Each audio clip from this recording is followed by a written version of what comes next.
Welcome to Odin Quest. Slept over it, and there are some oopsie moments, some mistakes I made. So some clarifications would be, I think, in order. It seems that I played the game on too easy mode. First of all.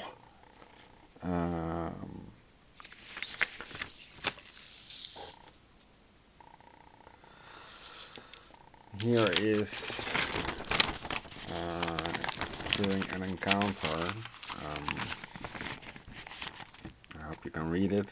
I highlighted some words. At occupied realm, you will encounter the stack of cards above that realm. Turn over each over one by one and encounter them separately, and any previously active foes at this realm will be encountered first, and then the rest of the card stack. So there is no agency or choice. You draw the cards as they were on the realm, and when you fought a foe but unsuccessful, then the foe stays on top.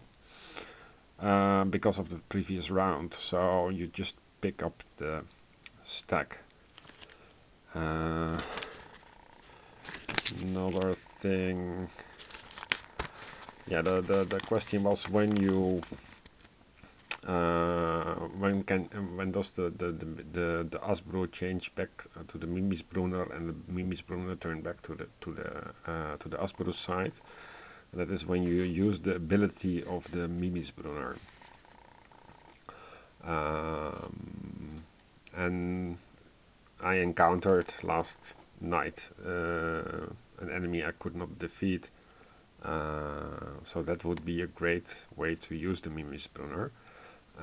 So it makes sense to jump over the Asbru card once in a while. Then another point of interest that I mistook is that active is actually two definitions. I realize that this video will make no sense if you haven't played the game, but I think you get a picture of the mechanics from my videos. So any face-up event, ally or foe, it implies that it is active if it is face up. A realm can be active. It is active when there is an ally or a foe at it, regardless of facing. So this means that when you start the game, all the realms are active, because all the realms start with an ally or a foe.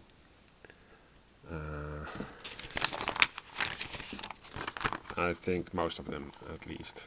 Then there is this strange text of ward cards marked with a 1 or one-time use. These cards will be discarded to the bottom of the ward deck after you have finished the encounter, regardless of outcome. And ally cards marked with a swirly thing will be discarded to the bottom of the ally deck if you went down in an encounter. Otherwise they will go to your discard pile.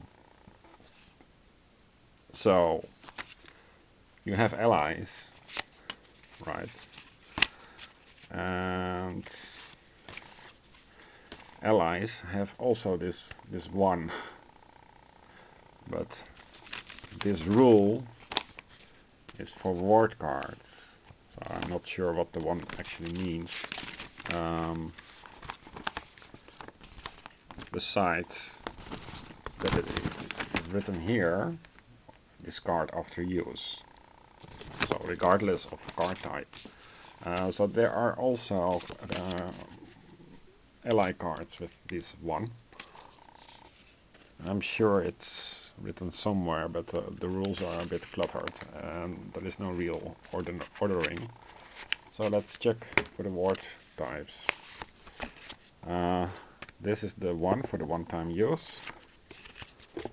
and this is a simple thing, also a simple thing.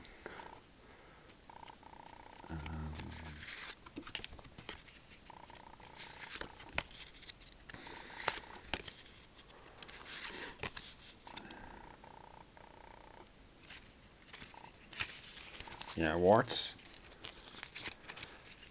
are simple, but for the it would be, it should have been cards, not just ward cards, or ally or ward cards. So let's say here ally,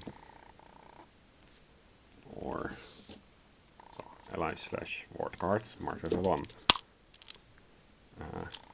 Ally cards with marked with a swirly thing, that would be this swirly thing. And this swirly thing means that Sif, the dude, will run away to the bottom of the ally deck if you fail.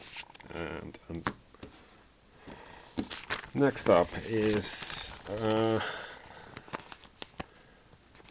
to beat an encounter, your encounter value must be higher than the foe or allies.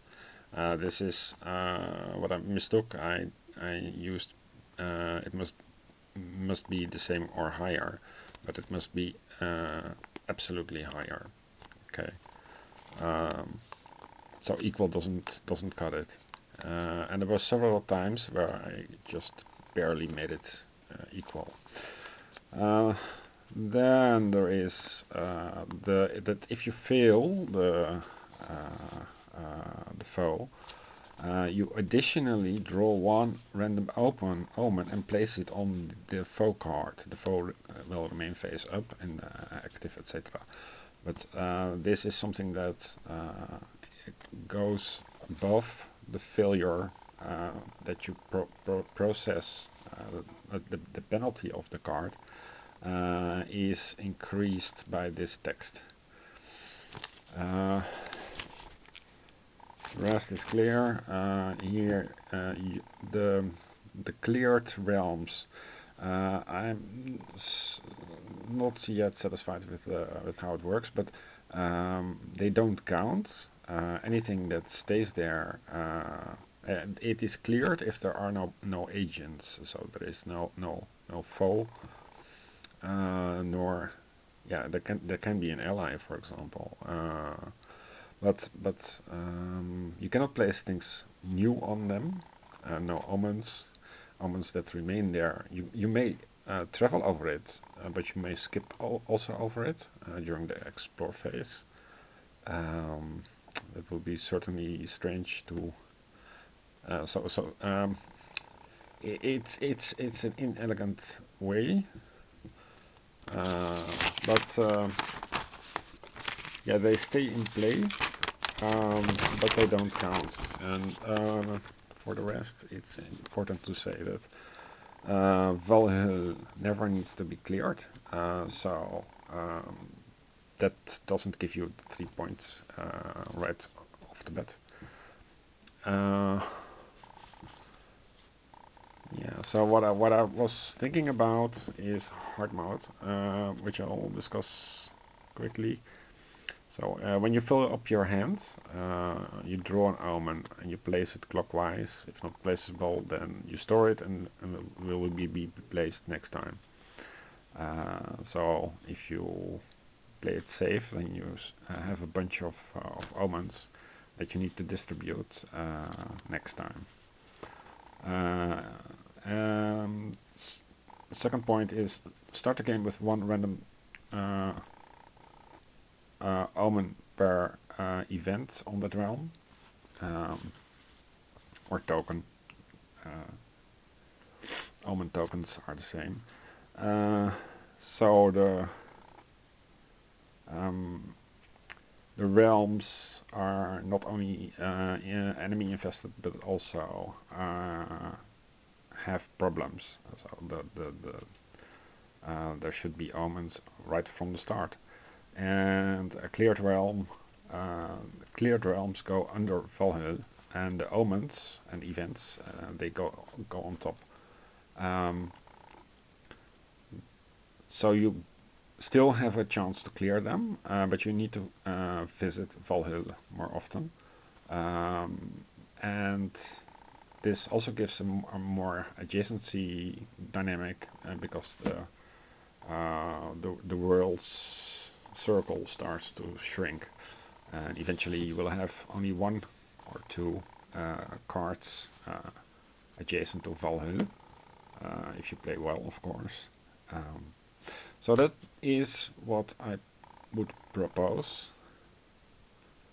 Also another important point, which I think I didn't mention, was that for failing the foe, you blind draw according to the card omens, and you place them clockwise because of the direction on the card on realms that have omen icons that match. So if you have no event cards drawn up, so no active event cards with Doom, you cannot place Doom. So they go back into the cup. And I would suggest that if you can't place an omen, you have to place it back in the cup. That would be essential for a good or a better rulebook. So that's my thoughts on this game, and yeah, I hope it helps someone. Okay, bye.